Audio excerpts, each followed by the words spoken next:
Sige po, palakpakan natin si Lord. Amen. Kasi po yung ating pong convention na nangyari po last week ay naging successful and additional 22 pastors po ang ating pong na-ordain. Glory to God. Hindi natin alam, baka sa susunod na ma-ordain ay yung katabi mo na. Hindi natin alam. Alright? So, we're just gonna pray for it. Sino po dito excited ngayong gabing ito? Pwede ba magsabi ng malakas na amen? Alam niyo po, nasa series tayo na ang title po ng series natin ay Wealth Wise. Because we want to be wise when it comes to our wealth. Amen po ba? You know, ito pong ating series, pag-uusapan natin, paano tayo magka-create ng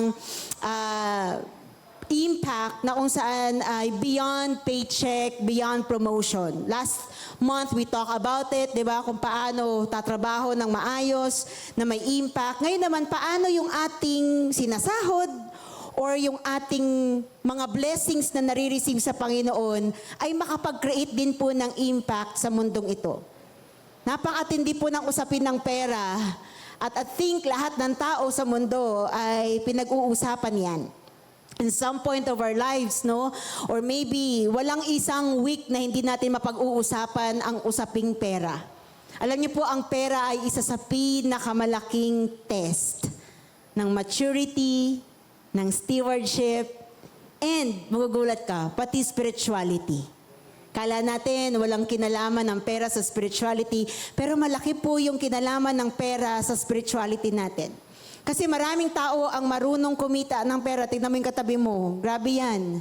Alam niya, paano kikita ng pera. Marami siyang kapamaraanan. Pero ang problema, hindi lahat ng tao ay marunong mag-manage ng kanyang kinikita. Nabubuhay tayo, lalo na sa generation na to, na parang mas marami yung gumagastos para mag-impress. Di ba? Yung mga unboxing na ganyan, di ba? Parang gusto mo yan maranasan lagi. Kesa sa mag-invest. Mas marami yung gusto mag-consume at parang yung culture natin ay yun yung nakukultivate. Kasi yung culture natin ngayon parang sinasabi niyang spend now, worry later. Pero sa scripture po, tinuturuan tayo ng Bible to be wise now and rejoice later. Amen ba? Maraming beses na tinuro ng Panginoon ang usapin ng pera, alam niyo po, at stewardship. Mas marami pang beses na ito yung topic kesa ang topic ay prayer, kesa ang topic ay worship, or iba pang mga practical topics. Bakit po kaya? Kasi sa kaperahan, na ipapakita yung totoong kondisyon ng ating puso, na ire-reflect. At yung pag-uusapan po natin is in the book of Luke chapter 16. Meron po doon binanggit na word na money. Yung word po na money na yon sa Greek word, ito po ay connected sa Greek word na mammonas, nang ibig sabihin lang po ay tumutukoy sa kayamanan. Hindi lamang yung sinasahod mo, kundi lahat ng possession na meron ka. Because when we talk about wealth, hindi lang naman to yung laman ng bangko mo or laman ng GCash mo. When we talk about wealth, lahat ito may kinalaman sa kung ano yung meron ka ngayon. Could be yung bahay. Kaya nga po, kapag kayo ay nagko-compute, halimbawa, magkano na ba ang, pag tinanong ka, magkano ka na ngayon? Hindi ibig sabihin ng bibilin ka niya. Ibig sabihin ng magkano yung worth mo. Pag tinatanong ka, magkano ang worth mo, ay hindi mo lang kukumputin yung nasa bank mo. Kasi baka meron kang sasakyan, kasama yun sa possession, kasama yun sa wealth. Meron kang bahay, so kasama yun. Meron kang mga ari-arian, kasama yun. Cellphone mo, kasama yan. Possession na iba pa, damit mo, lahat. So ito po ay tumutukoy sa kabuuan ng wealth natin. At dito po makikita natin, hindi kinokondemn ni Jesus yung pera mo. Gusto ni Lord may pera ka. Amen ba doon? Kaya lang, ang i-confront sa atin ng Panginoon or yung kinonfront ni Jesus dito po sa ating pag-uusapan ay kapag yung pera na ang nagiging master na natin at hindi na tayo yung nagiging master ng ating kaperahan. Para po mas malinaw, I want you to open your Bible with me. Basahin po natin Luke chapter 16, verses 10 to 13. Sabi po dito, whoever can be trusted with very little can also be trusted with much. And whoever is dishonest with very little will also be dishonest with much. In verse 11, sabi po, if you have not been trustworthy in handling worldly wealth, who will trust you with true riches? May point naman.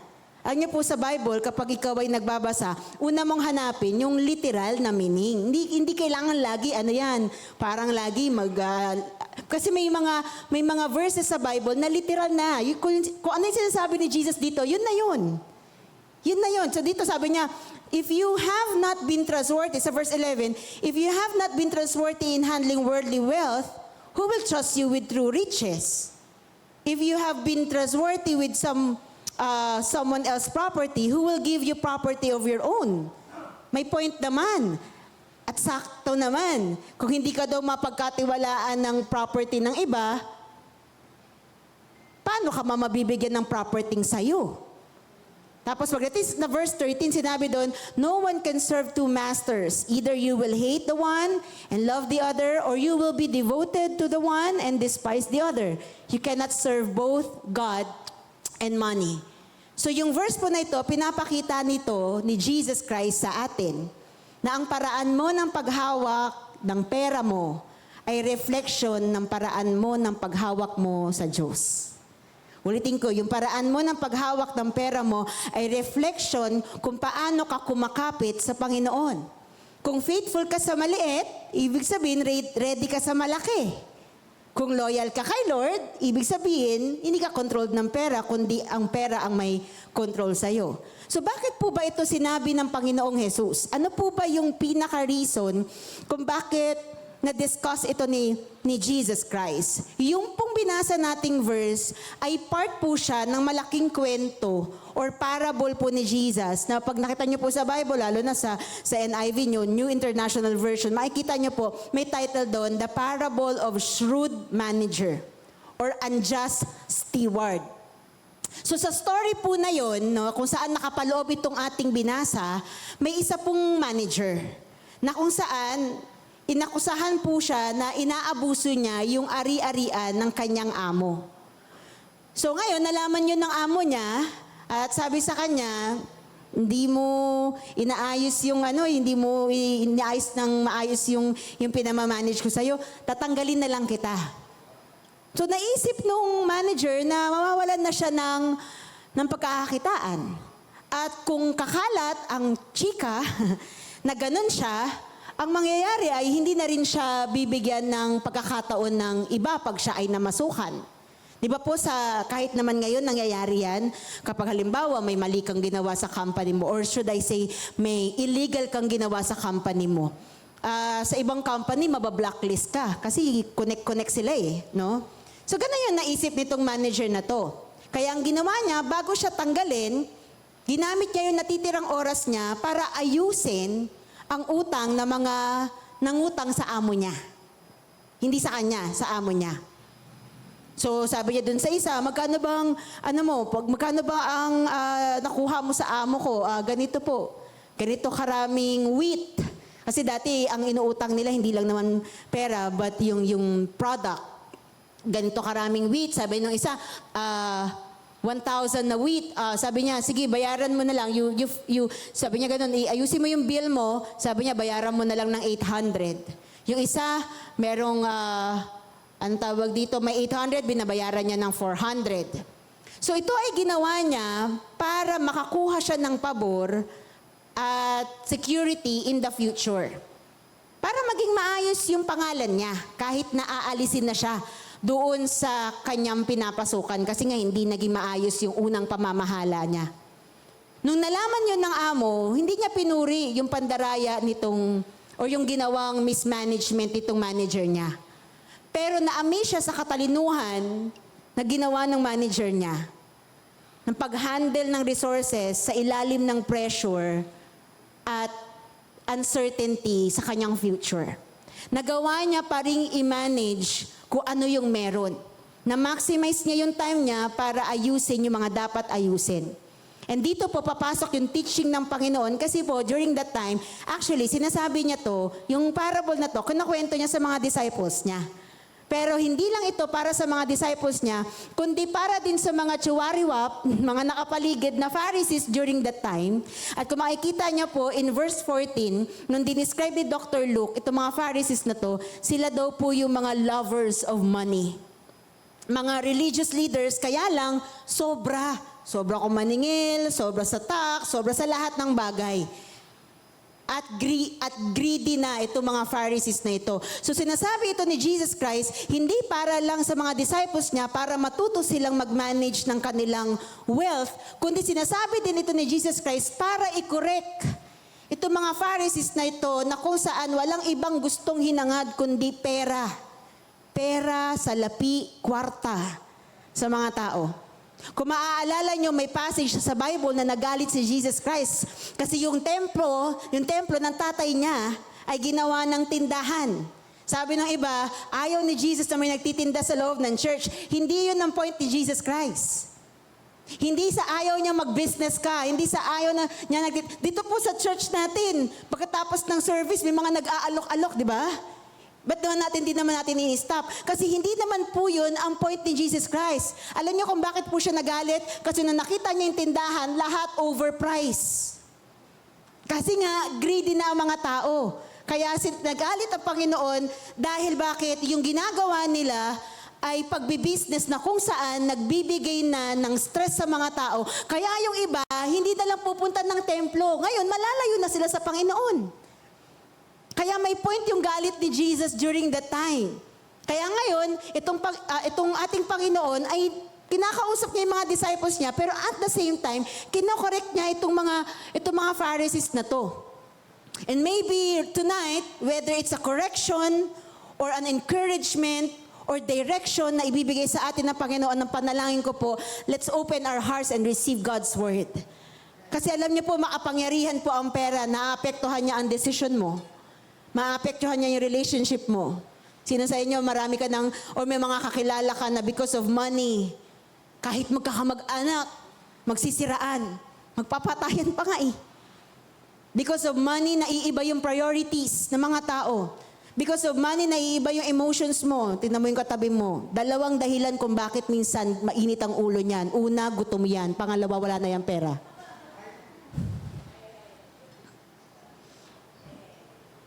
So, wag mo nang tignan yung katabi mo. So, mukhang tama nga.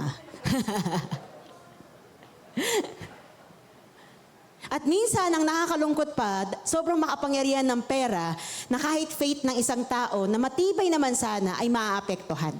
Bakit? Kasi pinagtatrabahuhan mo ang pera.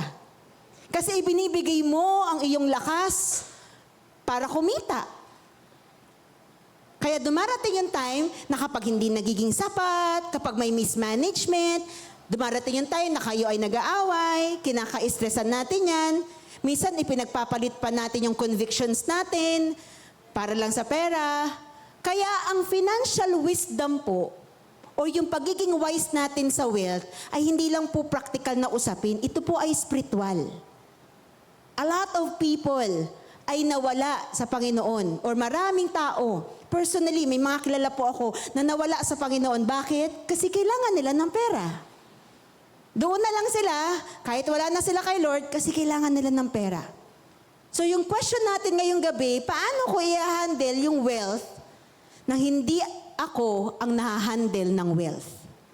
Paano po mangyayari na ako yung maghahandle, magmamanage ng kaperahan na ito at hindi yung pera ang magmamanage sa atin? Kaya let's learn tonight as we discuss the word of the Lord. Ang title po nito is Wealth Wise Principles. Wealth Wise Principles. Ano ba yung mga prinsipyo na mga taong magagaling humawak ng kaperahan? Kasi kapag marinaw sa iyo ang prinsipyo na ito, yung mga principles na ito, kahit na laksang-laksang pera na ang dumating sa iyo, when you have these principles, you will always be the same. Nakita nyo yung reels? Sabi niya, binago ka na ng pera. Sabi niya, paano ko binago ng pera?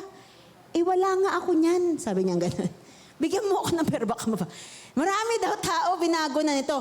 Kahit na yumaman ka pa at naniniwala ako, maraming payayamanin pa ang Panginoon.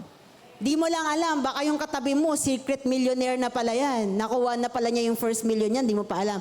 Pero kahit na dagdagan pa lang dagdagan ni Lord, yung kapayamanan mo dito sa mundong ito, when you have these principles, hindi ka mababaliktad, hindi ka mababago ng salapi. Tignan po natin in verse 10, sabi po dito ng Panginoong Jesus, whoever can be trusted with very little can also be trusted with much. Whoever can be trusted with very little can also be trusted with much. So unang principle po ng mga wise when it comes to their wealth, number one is what we call faithful stewardship. Sabi ni Jesus Christ, kung sino daw ang mapagkakatiwalaan sa maliit, mapagkakatiwalaan din sa malaki. Yung word po na trusted dito ay galing sa Greek word na ang ibig sabihin ay faithful, dependable, trustworthy. Now, let me ask you a very, practical question. Mapagkakatiwalaan ka na ba ni Lord sa 1,000 na ibibigay niya sa'yo? O yung 1,000 mo, magugulat ka na lang, saan na napunta? Ba't 500 na lang? Di ba? May mga question mark. Mapagkakatiwalaan ka na ba ni Lord kung 10,000 ang ibibigay niya sa'yo? Kung 100,000 ang ibibigay niya sa'yo? Will you be dependable, trustworthy? Ito yung tinuturo po kasi ni Jesus sa atin, na ang stewardship ay hindi nagsisimula sa abundance, kundi sa accountability. And accountability, hindi mo kailangan maging accountant para alam mo yun, matutunan ng accountability. Alam niyo po, hindi naman kasi sinusukat ng Diyos kung gaano karami yung pera mo eh. Bakit niya susukatin yan? Sa Kanya rin naman galing yan. Pero ang sinusukat ng Panginoon, gaano ka ka-faithful pag dumadami ang kayamanan mo. Gaano ka ka-faithful kapag dumadami yung meron ka. Kaya yung word na steward po dito, sa biblical thought, pag sinabi po yung word na steward sa Bible po, ito po'y tumutukoy sa isang manager na pinagkatiwalaan ng ari-arian ng ibang tao. Hindi sa kanya yung kaperahan, sa ibang tao. Sa biblical households po, ang steward po, okay, pag sinabi sa Bible, bawa nabasa mo, siya yung steward ng ganito, siya yung steward ng tupa. Ang ibig pong sabihin nito, siya yung nag-handle ng resources, siya din yung namamahagi ng provision, pag kailangang i-share, at siya din po yung nagpo-protect dun sa property nung owner. So siya ay walang pagmamayari, steward siya, okay? At meron pong tinatawag na owner. Pero siya yung nagmamanage ng lahat. And church, gusto ko pong malaman mo na dito sa mundong ito, we are not the owner. We are managers. Hindi tayo ang owner kasi ang owner po ay si Lord. Amen po ba? Tayo po ay manager ng lahat ng pinagkakatiwala sa atin ng Panginoon. Una, manager ka ng buhay na pinagkatiwala sa iyo ng Panginoon. Kaya kapag ang buhay natin ay napupunta sa hindi maganda, syempre yung manager, ay yung owner, anong gagawin? Alam namang maging masaya siya. Pinagkatiwalaan kanya ng buhay, pero kung saan-saan napupunta. Si Lord ang nagbigay sa atin ng mga kikitain natin. Siyempre, gusto ng Panginoon, nag-e-expect si Jesus na kung saan tayo ay maging magaling na manager. Kasi po, ang kaperahan, ang wealth, ang possession, wala namang issue si Lord. Kaya niya yung ibigay sa atin. But listen to this very carefully. Your money is not ownership. It is stewardship. Kaya kung halimbawa, bigla ka may natanggap na pera na galing sa katabi mo, amen? Wala lang, gusto ka lang niyang i-bless. Kung halimbawa may natanggap ka na pera, bonus, or kung ano pa man na blessing na galing sa Panginoon, huwag mo agad isipin, akin ito. Ang isipin mo kagad, Lord, paano ko po ito'y mamanage ng maayos? Kasi lahat ng meron po tayo ay pagmamayari ng Panginoon. In the book of Psalm 24 verse 1, sabi diyan, the earth and everything on it belong to the Lord. The earth and everything on it. Kaya sabi mo sa katabi mo, walang sayo. Ay, joke. Alam mo yun? Nauunawaan po ba natin na kahit yung araw-araw, nagtatrabaho tayo, gumagawa tayo, nagbi-business tayo, lahat ng yan kay Lord. Ibig sabihin, ang salary mo, ang business mo, ang savings mo, investment mo, time mo, talent mo, lahat ng opportunities na meron ka, yan ay pinagkatiwala sa iyo ng Panginoon. Alam niyo po, pag naiintindihan natin yun, lalo ka may in love kay Lord. Bakit? Kasi sana maisip niyo po. Kasi ako, madalas naiisip ko, Lord, sino ba naman ako para pagkatiwalaan mo ng ganito? Diba? Alam mo sa sarili mo, alam natin sa sarili natin, parang minsan nga, parang wala namang, hindi naman katiwa-tiwala. Pero imaginein mo si Lord. Pinagkakatiwalaan ka na niya ng bagay na yan. Kaya tama yung kanta eh, ikaw lamang ang nagtiwala sa akin. Kasi siya yung unang nagtiwala sa'yo. Kaya kung pakiramdam mo walang nagtitiwala sa'yo ngayon kasi nagkamali ka kahapon, gusto kong malaman mo, si Lord pinagkakatiwalaan ka para, amen po ba? Palakpakan po natin ang Panginoon. Pero dahil si Lord ay nagtitiwala sa'yo, nag-e-expect ang Panginoon, be a good manager. Kasi maraming tao, hihingi kay Lord ng financial increase. Sino po dito nag-pray ka ng financial increase? Lord, pataas naman ang sweldo, God. Pahingi naman ng bonus, Lord. Kaya lang, ang nakakalungkot, maraming tao hihingi na increase kay Lord, kaya lang napapabayaan nila yung financial integrity.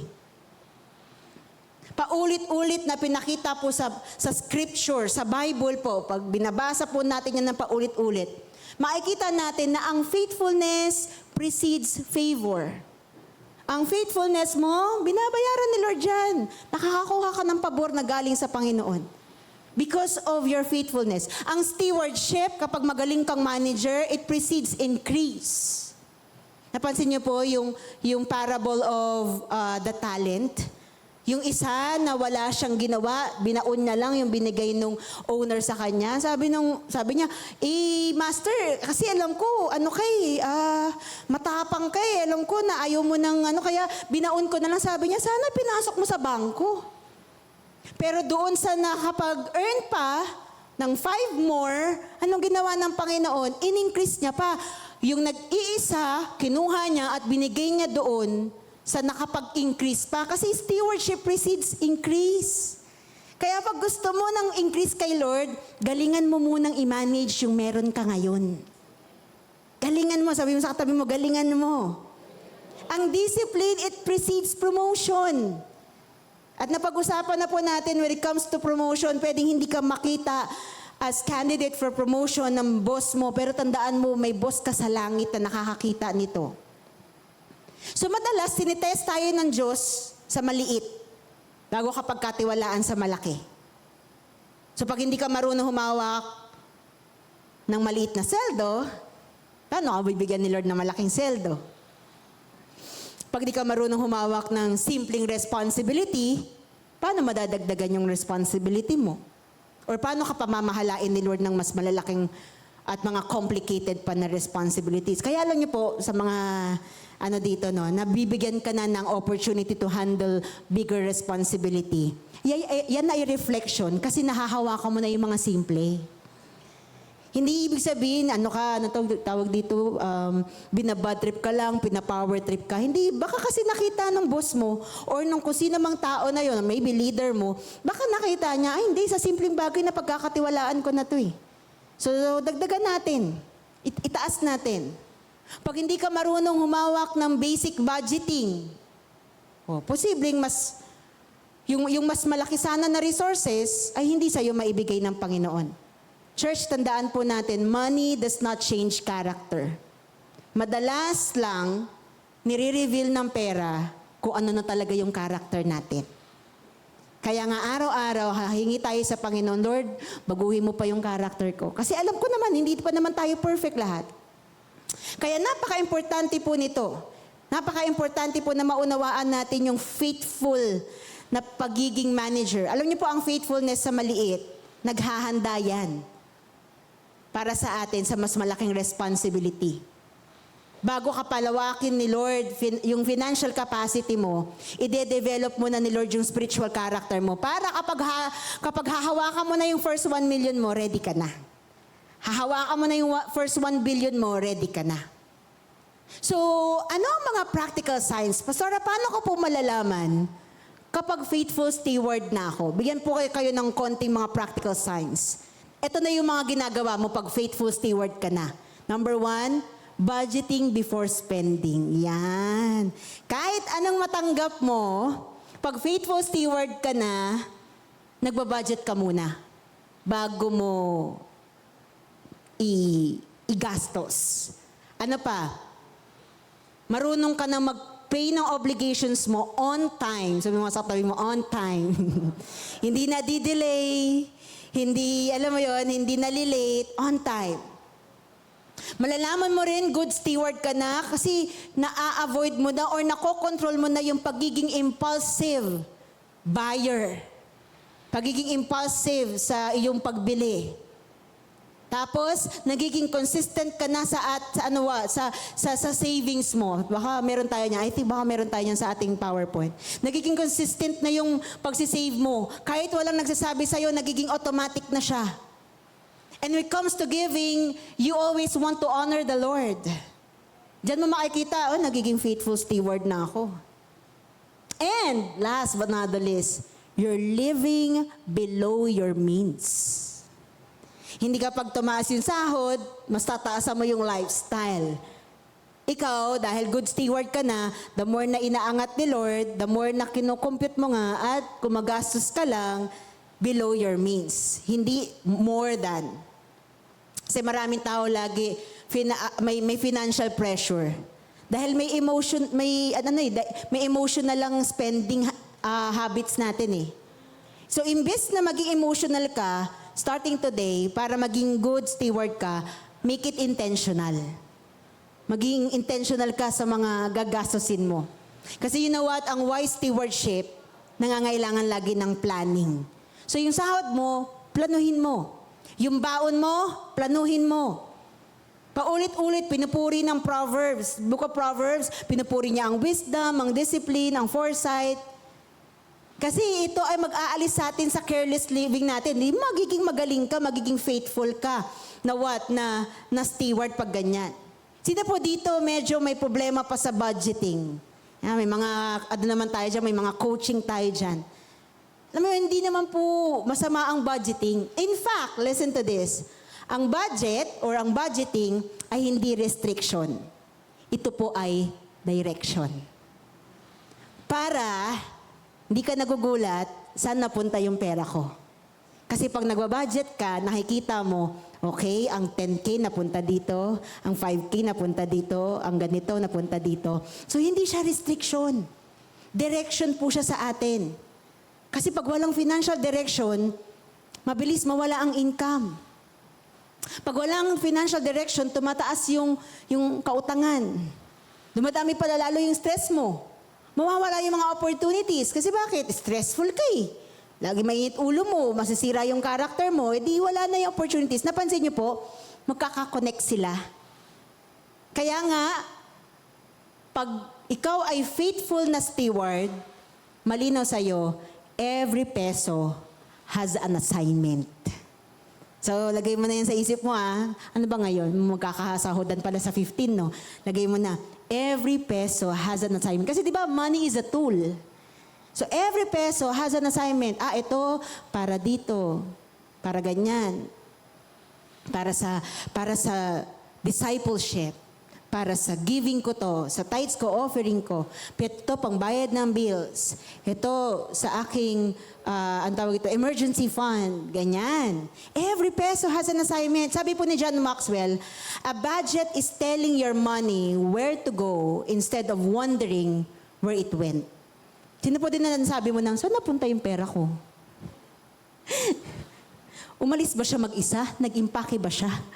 Kasi minsan, hindi natin na nakikita na nagagastos na pala natin. Kaya ang budget is telling your money where to go. 5K, dito ka. Hindi ka pwedeng mawala dyan. 10K, dito ka sa bills na to. 10%, kay Lord yan hindi pwedeng hindi pwedeng tanggalin yan. Another 10%, kung gusto mo, offering ko yan. For emergency fund. Sabi ni Chinkitan, yung magaling po na financial guru. Kaya daw maraming Pilipino ang walang savings kasi hindi sila nagsisave. Ganun lang. Hindi mo kasi nilalagay sa computation mo yung savings. Kasi akala natin dati, kapag may sobra ka, yun yung isave mo. Mali, i-compute mo siya, nakasama yung savings mo sa expenses mo. So kung halimbawa, nilagay mo, emergency fund ko, 1,000 every cut-off. O kasama yun sa mga expenses mo pag kinompute mo siya. Minsan lang talaga, kapag inaayos man na yung sarili mo, pag gusto mo nang maging faithful sa Panginoon, darating ka sa point na tinatawag nating delayed gratification. May mga bagay na hindi mo na muna pagbibigyan for now. Pero bahala na si Lord. You know, ang delayed gratification is one of the greatest marks of maturity. Kapag nagagawa mo ng wag bigyan yung gusto mo kasi may pinaghahandaan ka, kasi inaayos mo lang, doon mo makikita, Lord, nagiging faithful steward na ako. Alam ko, hindi ka naman magiging perfect agad-agad, pero can you encourage the person next to you, sabi mo sa kanya, simulan mo lang. Simulan mo lang maging faithful na manager ng Panginoon.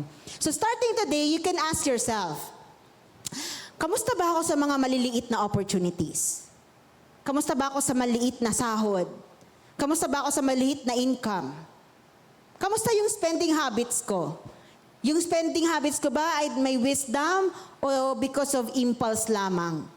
That's how you can become a faithful steward. Pero pangalawa po, na principle na mga wise when it comes to wealth is yung sinabi sa verses 11 and 12. Sabi niya, so if you have not been trustworthy in handling worldly wealth, who will trust you with riches? Sabi niya ganun sa verse 11. Pagdating ng verse 12, sabi niya po dito, and if you have not been trustworthy with someone else's property, who will give you the property of your own? Kaya sabi ko nga kanina sa Bible, hanapin mo muna yung, ang tawag dito, yung original or yung usual na meaning na sinasabi. Kasi baka nandun na yung ine-explain ng Panginoon. Pero sabi nga ni Bishop, kapag nag-aaral ka ng Bible, kapag yung binasa mo, parang it doesn't make sense. If the sense doesn't make sense, seek another sense. Doon ka na mag-dig deeper. Kaya lang dito, yung sinabi ng Panginoong Jesus, you don't have to dig deeper. This is it. If you have not been trustworthy in handling worldly wealth, who will trust you with true riches? Kung hindi ka mapagkatiwalaan ng property ng iba, paano ka mapagbibigyan ng property of your own? Simplihan natin. Gusto mo ng sarili mong bahay. Kamusta ka sa nirerentahan mong kwarto? Magaling ka bang maglinis? Maayos ba yan? Kasi pinagpipray mo, Lord, gusto ko po ng sarili kong bahay. O ngayon na nagre-rent ka pa lang for now, yan yung binigay sa iyo ng Panginoon, hindi pa siya siguro ganun kalaki. Kamusta ka? Kamusta yung bed mo na lang? Kamusta yung cabinet? Magde-declutter ka na din. Baka marami na. Benta mo na lang. Baka sakasakali makadagdag pa ng budget. Napansin niyo po? Tama naman ang Panginoon. Kung hindi ka mapagkatiwalaan ng property ng iba, paano ka pagkakatiwalaan ng property na sa'yo? Kasi ang thinking natin lagi, Lord, gagalingan ko na pag sa akin na to. Hindi, galingan mo kapag hindi pa sa'yo. Kasi doon makikita ng Panginoon, grabe yung ano ko. Hindi ko pa siya binibigyan ng sa sarili niya, pero grabe siya mag-ingat ng nahiram niya. Oh, by the way, yung hiniram mo, ibalik mo na. Soli mo na yung damit. Baka hindi pa nasoli eh. Soli mo na yung sapatos. Yung belt, nasoli mo na ba yung belt? Ang simple lang po nito, pero makikita natin na sa mga simpleng practices natin, mapapakita pala natin kung trustworthy na tayo with so many things. Ano po?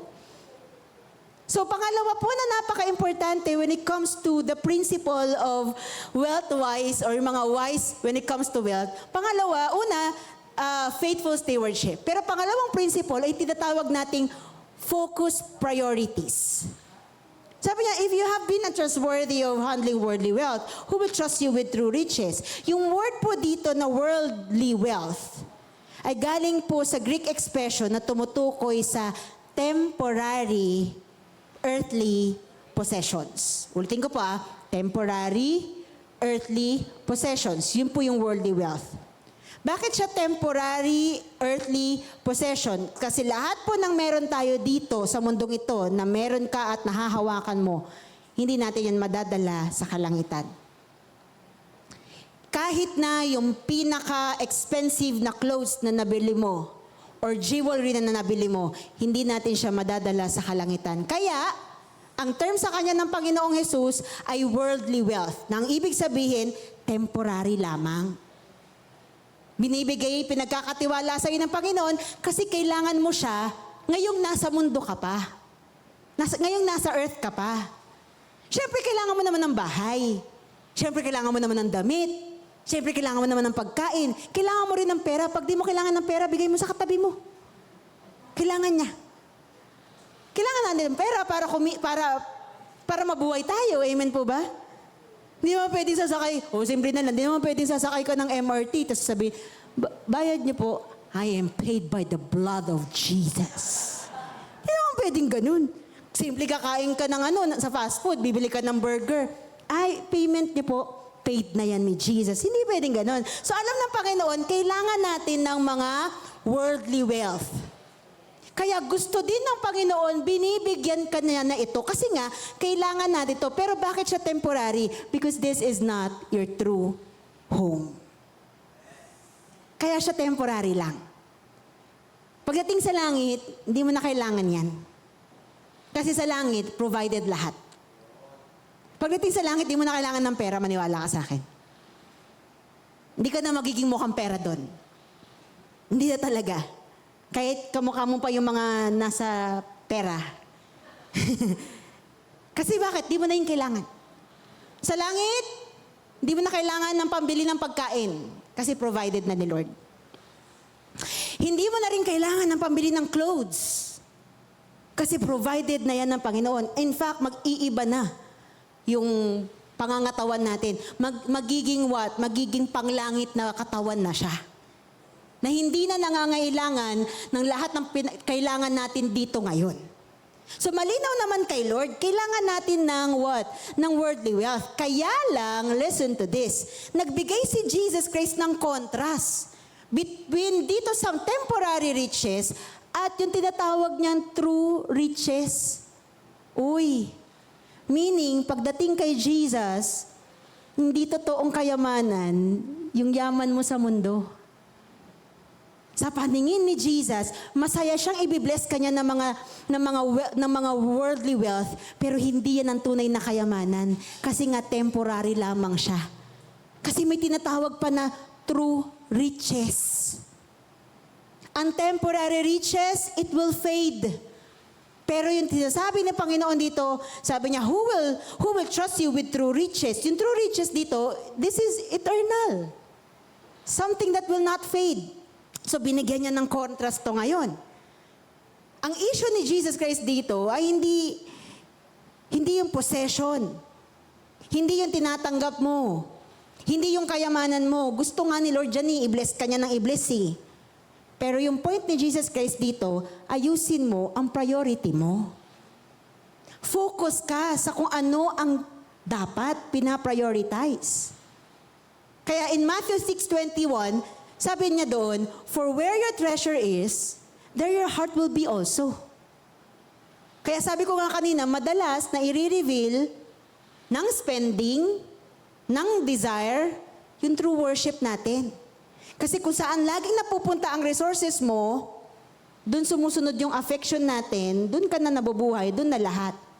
So kapag ang financial decision mo ay umiikot sa self-gratification, comfort, alam mo kasi, di ko to nakuha dati, deprive ako dati, appearance, di kailangan, lagi akong maangas, di ba? Yun na yun eh, ito na ako eh, di ba? Or kaya comparison, unti-unting nagiging idol mo na yung money. So naiiba na ngayon yung priority. Sa Hebrew mindset po, ang wealth ay tool. Gamit. Ang pera ay gamit. Amen po ba? Hindi buhay. Gamit. Para saan? Stewardship. Ang pera ay gamit for generosity. Ang pera ay gamit for kingdom purpose, hindi for self-accumulation. Sa scripture, ang blessing ay hindi lang pang personal na enjoyment. Gusto ng Lord John na enjoy mo yung mga blessings niya. Pero every time na na binibless ka ng Panginoon, gusto niya rin, kaya ka binibless ng Panginoon kasi gusto niya rin, nagkakaroon ka ng impact sa mundong ito, sa buhay ng ibang tao, based on your generosity, based on your responsibility na naibibigay mo, because God is blessing you. So may purpose lagi ang Panginoon kung bakit kanya binibless, hindi lang para i-enjoy mo. Kasi maraming tao na pagkamalan nila na kapag success, ano yan, may significance dyan. Hindi ka ba pwedeng maging significant na hindi ka labeled ng success ng mundong ito? Paano kung hindi ka maging bilyonaryo, so hindi ka significant? Yun ba yun? Kung ang definition ng tao ng success ay 1 billion. Akala kasi natin na minsan ang accumulation ay fulfillment. Well, totoo naman, natutuwa tayo kapag nabili mo yung gusto mo na dati hindi mo nabibili. Sino po dito na nare-realize mo yan? Alam niyo po ako, meron akong isang kwento. Dati po sa mga mall, hindi ko pinupuntahan yung store na Guess. Alam niyo po kung bakit? Kasi feeling ko, hindi ko naman kayang bilhin yun, mamahal dyan. Kasi bata pa lang ako, yung tita ko, pumupunta doon, bibili. Tapos parang, hindi ko kayang bilhin yan. So pag store na Guess, hindi lang ako hindi pumapasok, lumalayo talaga ako. Feeling ko talaga, hindi ko mapapasok yan. Guess pa lang yun hindi yung Louis Vuitton, Dior, hindi ganun. Kasi yun yung mindset ko. There was one time, dumaan ako sa Guess dito sa may Trinoma. Sabi ko, pasok kaya ako? Pumasok ang ate mo, girl. Sabi ko, hindi naman pala tayo. Mamumulubi agad pag pumasok ka. Pagtingin ko, sabi, hi ma'am, di ba, lalo na ganun, pag nilapitan ka na, parang kailangan bumili ka na eh. Kaya minsan, ayoko na lang kinakausap yung mga sales lady kasi parang lahat iaalok sa'yo. Hello po. Ganyan-ganyan ka. Tingin-tingin. May nakita akong t-shirt. Tapos, yung t-shirt na yun, kaya ng budget ko na. Ibig sabihin, binadgetan ko talaga. So, binili ko yung t-shirt. Paglabas ko ng Guess, alam mo yung pakiramdam? Parang kala mo, bumili ka ng isang luxury, kala mo, galing ka ng Louis Vuitton na store. Iba yung pakiramdam. Pero, alam nyo, instead na fulfillment yung maramdaman ko na, sa wakas, bibili ko na ito. Alam nyo, paglabas ko nun, sabi ko, Lord, thank you po Kasi yung dating hindi ko nabibili ko na po, kasi tapat ka po sa akin. Kasi natin minsan, hindi, fulfillment lang. Hindi, kaya nagagawa mo na yung, kasi tapat ang Panginoon. Kasi kung nakapokus yung priority ko sa pagbili ng Guess, ay maniwala ka ba kung ano nang gawin ko para lang, alam mo yun, dapat lagi bumili dyan, bili mo lang dyan lahat. Na accumulation ay hindi ibig sabihin fulfillment agad. Pero kaya ka natutuwa sa perspective ng isang tunay na mananampalataya kasi naging malinaw sa'yo, tapat sa akin ang Panginoon Yung dating bagay na hindi ko nagagawa ko na ngayon. At akala ng iba, ang luxury, peace. Wag tayo dyan, doon tayo sa mas mahal na hotel para, alam mo yun, mas mapayapa. Pero listen to this, church. Hindi kayang punuin ng possession ang spiritual emptiness. Hindi kaya. Paulit-ulit na sinabi yan ni King Solomon, pinakamayaman at matalinong hari. Sa Book of Ecclesiastes, sinabi niya, pursuit without God is meaningless. You may have all of this, but it's still meaningless. Kaya nga, paano hindi magiging meaningless? Focus, priority ang kailangan. Dapat malinaw sa'yo, ano pa rin ba yung priority ko? So there are some practical ways to keep priority focus para hindi ka mawala dun sa priority mo. Una, matuto kang mag-invest sa internal things. Ano yun? Invest ka sa mga taong ini-invite mo sa church. Kasi yung mga bagay na hindi, maniwala ka. Pag yan tumanggap kay Lord, napunta yan ng langit, iba yung pakiramdam. More than pa yun sa, alam mo yun, na kumita ka ng malaking pera. Invest in eternal things. Kapag alam mo ang isang bagay ay may eternal impact, dun ka mag-invest. Nag-invest ka ng lakas mo, ng time mo. Kaya alam niyo po yung binibigay niyo ngayon in the middle of the week, nag-i-invest ka. Hindi ka lang umaattend ng midweek, nag-i-invest ka sa eternal things. Nag-i-invest ka Para sa what? Sa pagharap mo kay Lord. Kasi naayos mo ngayon eh. Ano pa? Avoid lifestyle inflation. Ibig sabihin, kapag kumita ka, na tumaas yung kita mo, huwag mo ding taasan yung lifestyle mo. Low-key lang. O kaya naman, saktuhan mo lang. Huwag above the means. Now, when it comes to this, huwag naman din tayo masyadong judgmental. Kung ang below the means niya is 100,000, ayaw mo siyang gumastos noon. Kasi yun yung kanya eh. Kasi iba-iba tayo ng meron eh. Tama ba? Kaya minsan nakakalungkot lang na ang bilis agad i-judge mo, nag-spend yan ng ganyan kamahal. Eh for all you know, barya lang pala kasi sa kanya yun. Alam mo yun? Barya lang sa kanya bumili ng 10 luxury bag eh. Kasi kumikita naman siya at hindi yon beyond sa means niya. So, ibig sabihin, yung lifestyle, kanya-kanya to. So, sa katabi mo, kanya-kanya to. Huwag mo namang i-judge yung katabi mo kung bumili yan ng 2 sasakyan, kung kaya niya yun eh. Huwag mo din i-judge yung katabi mo pag bumili siya ng 1 tren, kaya niya yun eh. O huwag mo i-judge yung nasa likod mo pag ang kaya niyang bilhin, 1 submarine, kaya niya yun eh. Kanya-kanya kasi tayo. Pero pangatlong dapat nating intindihin para tayo ay focus sa priorities natin, learn to be contented. Sabi mo nga sa tuwi mo, matuto kang makontento. Maging mapagpasalamat sa mga ibinibigay ni Lord. Kasi kapag hindi ka marunong makontento, baka maiba yung priority mo. At maiiba yung focus mo. Kasi hindi ka marunong makontento eh. Listen to this very carefully. Pag sinabi mong matuto kang makontento, hindi ibig sabihin nun, hindi ka na mangangarap. Kaiba naman yon. Di naman din gusto ng Panginoon, wala kang pangarap. Pero ang gusto ng Panginoon, kung anong meron siyang binibigay sa iyo ngayon, be grateful. Be happy. And manage it properly. That's how you learn how to be contented. Kung minsan padadaanin ka ni Lord sa paghihirap, be thankful pa din. Sa hardship, be thankful pa din. Pag pinadadaan ka na ni Lord sa kasaganahan, be thankful din. Maging masaya din po tayo. That's how you can stay focused when it comes to your priority. Ano pa? Give generously. Ay, iba po. Kapag tayo ay natututo, nung nakaraan, kahapon ata, kausap namin ibang mga leaders and pastors dito. We're talking about money. Nag-usapan namin pera, alam mo na, buhay, pera, ganun. Tapos sabi namin, alam niyo po, sabi ko nga, alam mo, may narinig nga ako eh. The more na kinikip mo lang sa'yo, walang ibang darating.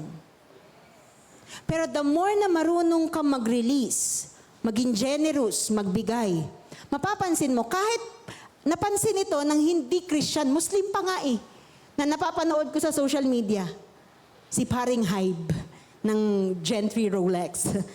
Sabi niya, napansin ko lang, the more na nagbibigay ako, the more na matindi yung pasok sa akin. Pero the more na kinip ko lang siya, wala na pumapasok sa akin.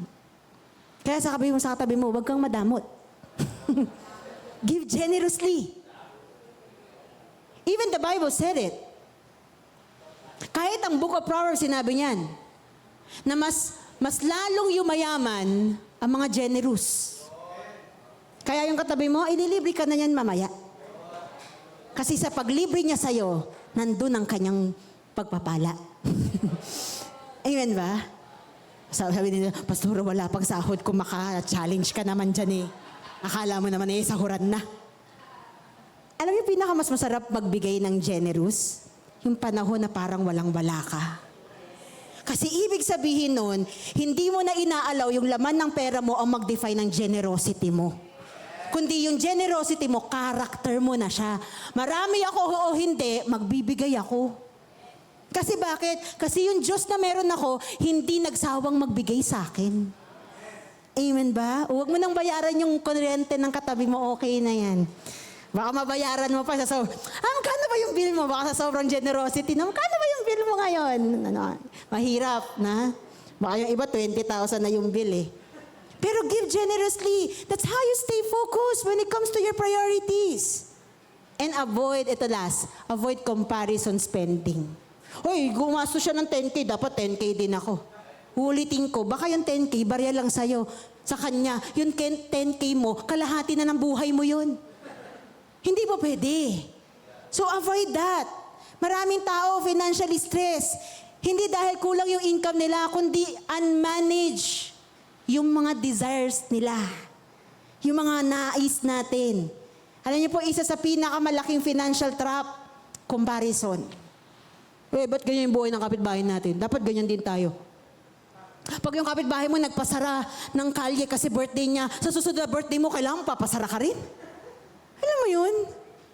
Kaya na maraming nababaon sa utang. Dahil pinipilit mong tapatan yung buhay ng iba. Kapatid, hindi kailangan naging ganun. Hindi mo kailangan makipagsabayan kung hindi naman gawin mo yun. Kasi may desire ka to do it. Like, hindi ibang tao. Gawin mo yun kung mag-glorify si Lord yun, hindi dahil sa ibang tao. Kung halimbawa, gusto ko pong magpa-party sa birthday ko kasi po gusto ko pong i-invite yung mga kamag-anak ko. Tapos pastora o kaya pastor, pwede mo mag-preach ka, patanggapin mo lahat ng kapitbahay ko. Then do it! Kung yun yung desire ng heart mo, hindi para sa party lamang, kundi para makakilala sa Panginoon, do it. Pero kung magpa-party ka lang, dahil yung kapitbahay nyo, nagpa-party, might as well don't do it. Might as well huwag mo nang gawin. Kasi comparison creates artificial needs. Akala mo kailangan mo. Ang totoo, kino-compare mo lang pala yung sarili mo sa iba. Kaya nga, sinabi ni Apostle Paul in Philippians chapter 4 verse 11, sabi niya, I have learned to become content whatever the circumstances. Natutunan niya daw na maging kontento. Oh, by the way, yung word niya dito, learn to be content. So, ang pagiging kontento, ang contentment ay natututunan. Amen po ba? Hindi to automatic, pero madedevelop siya every time na nagtitiwala ka sa Panginoon sa kahit anong seasons ng iyong buhay. Dalangin ko sa oras na ito, patuloy kang mag-focus sa tamang priority. So you can ask yourself, bumibili na lang ba ako para mag-impress? Nalulunod na ba ako sa mga unnecessary na utang? May tinatawag kasi na good debt, may tinatawag na bad debt. Saan ka ba nalulunod? Pag good debt, ibig sabihin, nangutang ka kasi ipambibusiness mo, kasi ipang-iikot mo, okay yan. Pero kung bad debt, ibig sabihin, nangutang ka lang for, para maging maangas, pa-impress, namamali na yung priority po natin. Gusto ng Panginoon, pagyamanin ka pa rin. Pero gusto ng Panginoon, focus ka sa priority. Last but not the least, is in verse 13. Sabi, ito yung bottom line na sinasabi ni Jesus Christ. Sabi niya, you cannot serve both God and money. Third principle ng mga wealth-wise is full devotion. Una, faithful stewardship. Pangalawa, focus, priorities. Pero pangatlo, they also have this, full devotion. Yung word po na serve dito, galing po yan sa Greek word, na duoleuo, nang ibig sabihin, maging alipin o magpasailalim sa kontrol ng isang master. Naging katatawanan, pero madalas ito ay nababanggit to describe someone na walang ibang desire kundi magkapera. Yung term na alipin ng salapi. Sino po dito mga naging alipin ng salapi? Dito makikita na pinapakita ni Jesus na ang pera ay pwede pala talagang maging master. At rival yan ng totoo mong master. Listen to this church, ang pera ang pinaka-terrible na Diyos na pwede kang magkaroon. Kasi ang pera, laging hihingi ng mas marami, mas malaki, mas bago, mas mabilis. Alam niyo po, ang pera, neutral yan eh. Pero pag yan ay nagiging Diyos natin, naiiba na, pati yung kilos natin.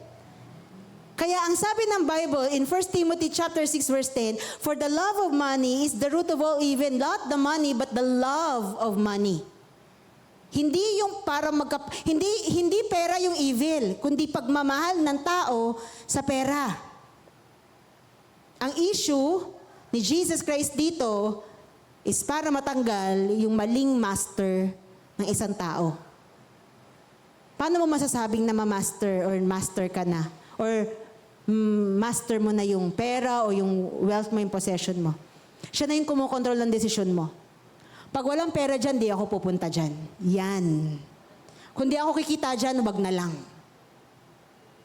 Gets ko yun, na minsan meron tayong mga pangangailangan kailangan bayaran.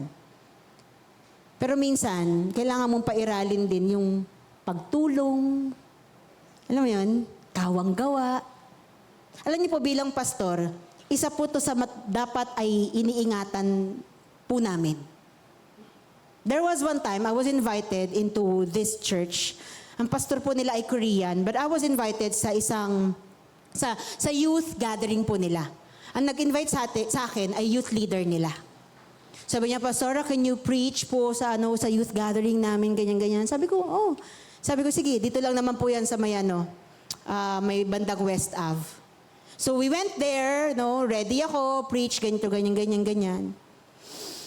Pero before pa ako mag-preach, kinausap ako ng leader. Sabi niya, Pastora, wala po kaming mabibigay na na honorarium or monetary po sa inyo. Kasi po ito pong gathering namin, inalaw po to ng pastor namin, pero po talaga, medyo tight po yung budget. Alam mo, pwede naman ako magsabi ng no, pwede namang wag na lang. Kaya lang malinaw sa akin, may mga panahon ng pagtatanim at may panahon ng pag-ani. At nung panahon na yun, magtatanim ako. Sabi ko, walang problema. Tutuloy natin to. Alam mo yun, ready tayo dyan. Kasi hindi naman tayo, dito po sa Amazing Hope, kung gagamitin ko yung term na pinalaki, hindi kami pinalaking, alam mo yun, magmi-minister dahil lang sa pera. Bawat prayer ko, manghihingi ako, ganun. Papanalangin kita, bigyan mo ko, ganun lagi. May mga pagkakataon na meron ka may experience na ganun, pero may mga pagkakataon na wala. Hindi ka nakikilos, hindi ka natatrabaho, hindi ka na magmi-minister kasi nga, kontrolado ka na ng pera. So yung desisyon mo, naka-base na kung kikita ka o hindi. And we were so blessed, I was so blessed, the youth were so blessed, grabe yung ginawa ni Holy Spirit, na-amaze ako, like may mga youth na they were baptized by the Holy Spirit. Pero bago namin umalis, sabi niya, Pastora, wala mo po kaming monetary gift, pero meron po kaming gift sa inyo. So I got a t-shirt and a cake. May kasama pa ako nun. Siyempre, kasama ko, pakakainin ko rin. So anong gagawin ko ngayon? Sabi ko, thank you so much, kasi pinaghandaan naman nila yon. So nireceive ko. Pero malinaw sa akin, lalabas ako ng lugar na yon, hindi ako malungkot. Hindi ako yung, bayan, nag-spend ako ng 1 hour, kakasalita dito. Wala naman akong napala. Kasi malinaw sa akin, that's not my devotion to God. Maglilingkod ako kahit wala. Maglilingkod tayo kahit wala. Kasi si Lord naman ang magpapala sa atin. Kung wala yung tao yon na mabigay para i-bless ka, tandaan mo, maraming kapamaraanan si Lord para i-bless ka. And true enough, kasi after that, I have another, parang a week after, meron akong another speaking engagement. Nagulat ako, doon sa prepare naman nila na gift na may love. Sabi ko, iba din talaga si Lord. Dapat lang malinaw sa'yo, may panahon na magtatanim ako at may panahon na aani ako. Kapag malinaw sa'yo yung dalawang bagay na yan, wala kang lugi. Naging tama pa yung devotion mo kay Lord. Pag mali yung devotion natin, pati emotions mo mamamali. Pati yung peace mo mawawala. Sino dito pag nawawala ka na, nauubusan ka na ng pera, kumakalahati na yung laman ng bangko mo, dun ka na naaaligaga. Di ko sinasabing huwag kang ma-alarm, pero huwag mo namang awayin lahat ng tao sa paligid mo kasi kumalahati na lang yung budget dun sa bank account. Pati minsan obedience natin na naaapektuhan kapag nagiging master na natin ng pera. So may mga tao, mas nagtitiwala sa pera kaysa kay Lord. Yun yung katotohanan. Kaya lang ito tinuturo sa atin ng Panginoon. Hindi magandang master ang pera. Allow yourself na ikaw ang maging master ng possession na yan at hindi siya ang maging master mo. Kasi po, bakit? Bakit pastora hindi magandang master ang pera? Because money is unstable. Nagbabago po ang ekonomiya natin. Pwede kang mawalan ng trabaho. Pwede mag-fluctuate ang market. Kumukupas ang mga possessions. Kaya nga dapat hindi siya ang pera mo. Because why? Only God remains constant. Magbago na ang lahat. Si Lord hindi pa rin. Tumaas, bumaba na ang ekonomiya. Si Lord mananatiling nasa taas. Mawalan ka ng trabaho o meron ka trabaho, si Lord mananatili pa rin sa'yo. Kaya si Lord dapat ang Diyos natin. Amen po ba? Pwede ba natin palakpakan yung Diyos na ating po pinaglilingkuran? There are signs para malaman mong namamaster ko na o minamaster ko na ang pera. Meron ka ng constant anxiety pagdating sa pera. Takot ka, baka maubusan, nagiging greedy, ano pa, compulsive ang buying, ang spending, nagiging dishonest ka na para kumita ng mas malaki, at nane-neglect na po natin yung financial gain na kayang ibigay sa atin ng Panginoon. Sabi ni Martin Luther, there is no more lovely, friendly, and charming relationship, communion or company, than a good marriage. Bakit ko inilagay dito? Alam niyo po kasi ang mas masakit, marami pong naghiwalay because of money. Marami ang nagloko because of money. Maraming marriages ang masisira because of money. Imagine mo, hindi lang naman marriage yung masisira family. Di ba sabi nga natin, smallest unit nga ng society yan. Maraming pwedeng masakripisyo. Pati yung maganda sanang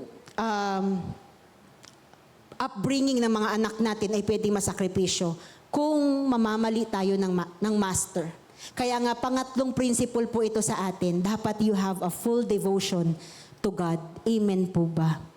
Dapat kay Lord lang ang devotion mo. Karon man o wala, dapat kay Lord lang yung devotion mo. Kasi kay Lord, baka kakuha ka ng peace.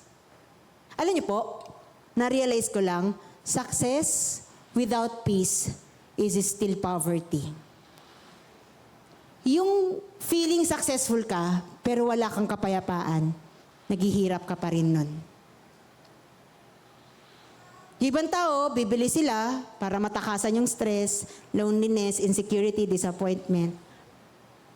Pero sabi ko nga kanina sa post ko, walang temporary purchase ang kayang mag-heal ng internal wounds mo.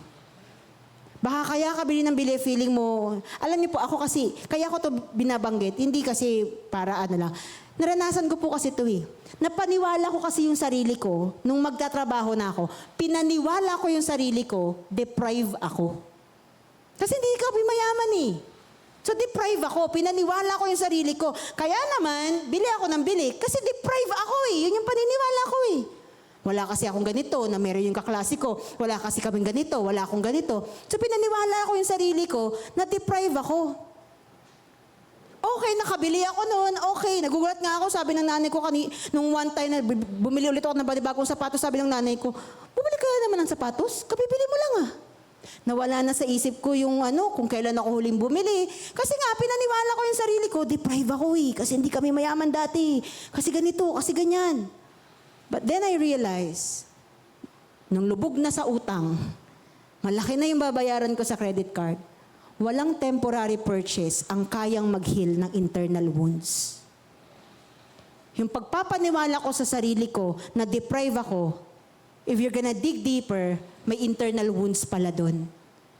May iba palang nilolong yung heart ko. Hindi pala mga material things. Hindi pala success. Ang nilolong pala ng heart ko ay peace. Ang nilolong pala ng heart ko ay true joy. Kaya kahit bili ka ng bili, hindi mahihil yung anong tawag doon? Yung inner child mo.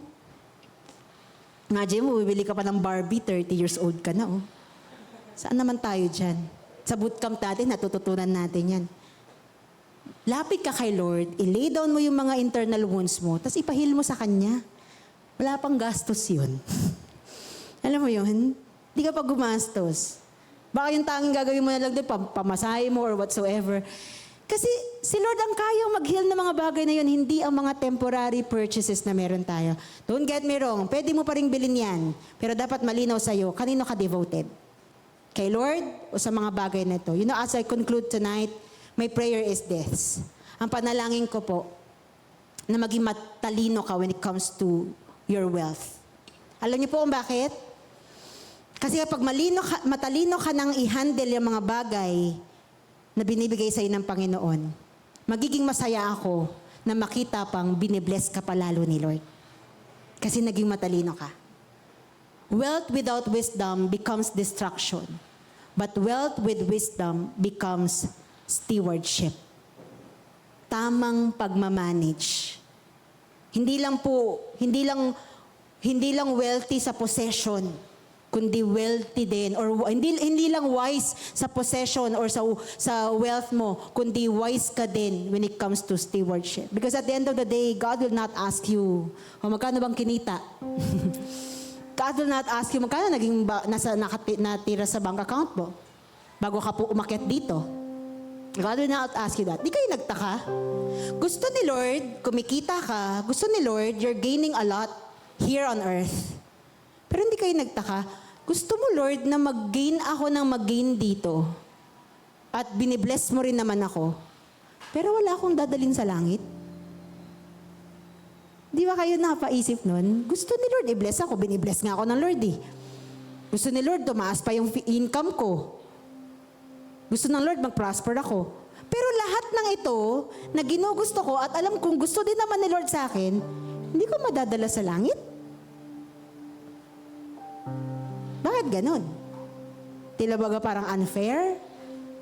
Tila baga parang hindi napag-isipan? Alam mo, napag-isipan ni Lord dyan ng matindi. Gusto ni Lord, ma-bless ka dito. Gusto ni Lord, i-bless ka niya dito. Gusto ni Lord, mag-prosper ka dito. Gusto ni Lord, wise ka dito. Kasi para kahit wala ka pa sa langit, yung buhay mo ay parang nasa langit. Pinagpala, hindi sumpa, hindi palaging malungkot, hindi laging parang mamumblema, or palaging namumblema. Kaya ibinibless ka din ng Lord. Pero gusto ding makita mo, gusto ng Panginoon makita mo, there's more than that. Life is more than money. Life is more than career. Life is more than possession and wealth. Because true riches is Jesus. Ang tunay nating kayamanan ay ang Panginoon. Mawala na sa'yo lahat. Pero pag meron kang Jesus, mayaman ka. Yung sinabi po sa Jeremiah 29:11, sabi niya, di ba? For I know the plans I have for you, declares the Lord, plans to prosper you and not to harm you. Plans to give you hope in a future. Oh Lord, plano mo palang i-prosper ako eh. Yung word po na prosper doon, sa Hebrew, irene. It means peace. Oh. Ang gusto pala ng Lord, hindi lang yung mayaman ako. Gusto ng Lord, may kapayapaan ako. Ang plano niya, pumayapa ka. Ang pinagpaplanuhan niya sa'yo, magbibigay ng kapayapaan sa'yo. Because you can gain a lot in this world and still restless ka, stressful ka. Minsan pati pera mo, ito recently, yung nangyari sa Davao, sa Mindanao, sa Jensan, nakakalungkot yun. Pero may isang magaling na business guru ang nag-post. Sabi niya, nung panahon na nagsishake lahat sa paligid niya, hindi niya nakapitan pera niya. Hindi niya nakapitan yung medals niya. Hindi niya nakapitan yung pangalan niya at achievements niya. Nagulat na lang siya, tumatawag pa rin siya kay Lord. Tumatawag siya daw kay Lord, hindi para magkaroon siya ng answered prayer. Tumatawag siya kay Lord kasi malinaw sa kanya, may kailangan siyang kapitan na mas malaki at mas malakas kaysa sa nararanasan niya. Kaya lang niyo sa earthquake, may message din pa rin si Lord, no? Kaya kung nakakaranas ka ng shaking ngayon sa finances mo, baka may message si Lord dyan. Nanak, wag mo yan ng kapitan mo. Kapitan mo yung Diyos na pinakamayaman sa lahat. Tatayo po tayo in the presence of the Lord. Ipapalakpak po natin ang ating mga kamay sa Diyos na buhay. And as we close our eyes tonight, naniniwala ko kinausap na tayo ng Panginoon. But it is not yet done ministering to His people. Church, again, God is not against you being rich. God is not against you desiring to be rich. But He is against rich desiring you. Hindi galit si Lord pag may desire kang umangat yung buhay mo, mag-prosper ka. Hindi siya against dyan. Pero alam mo kung saan against si Lord? Pag nakikita ka na niyang kinakain, nilalamon ng desire na yan na hindi siya ang dahilan. So tonight, baguhin natin. Change the priorities. Change the lifestyle. Let God transform you today. Kung meron man sa atin dito nakita mo dun sa mga signs, dun sa mga tips kanina, Lord, di na pala tama yung heart ko. Lord, may mali pa pala sa akin. Because I believe in my heart na ang salita ng Panginoon ay tila laging parang parang mirror yan, na lagi niya ipapakita kung sino ka at kung anong meron sa'yo. So kung may na-realize ka ngayon na, Lord, hindi pa pala ako fully devoted. God, pwede pa pala akong mabago ng pera. Lord, pwede pa pala akong malayo sa'yo. Kakahabol sa mga nais ko. Tonight, we are going to surrender everything to the Lord. Tonight, we will declare our devotion to God. Lord, marangya o hindi, sa'yo ko. Prospered man, or nakakaranas ng difficulty sa finances, Lord, sa'yo ko. Yayaman man, or sakto lang muna, Lord, sa'yo ko. Pag mo po kong hayaang mawala sa'yo, Lord. If this is your heart's desire, at a count to 3, mabilis lang. Taas mo na mabilis yung kamay mo. Tapos ipapanalangin natin yan sa Panginoon. You're gonna come to Jesus. At ngayong oras na to, hindi pera, hindi wealth, not even possession, ang ilalagay mo sa trono ng iyong buhay. Not even you, not even yourself. Ang ilalagay natin ngayon sa trono ay si Jesus. So if this is your heart's desire right now, na Lord, ikaw yung maghari sa akin. Ikaw yung maging master ko. Taas mo na mabilis lang yung kamay mo. 1, 2, 3. And then you can repeat this prayer with me. Sabi mo, Lord Jesus, Lord Jesus, I come before you now. I come before you now. I know I'm a sinner, I know I'm a sinner, but I believe but I believe that you are my Lord. that you are my Lord. You are my Savior. You are my Savior. Today, Today, I accept you in my life. I accept you in my life.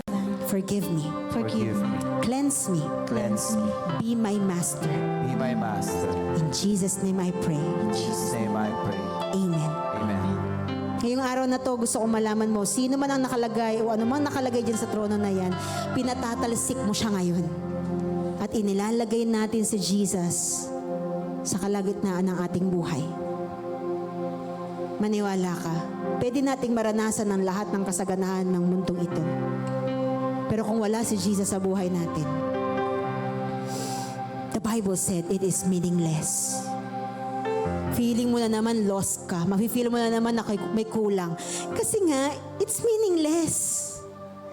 You may achieve a lot and there's nothing wrong with that.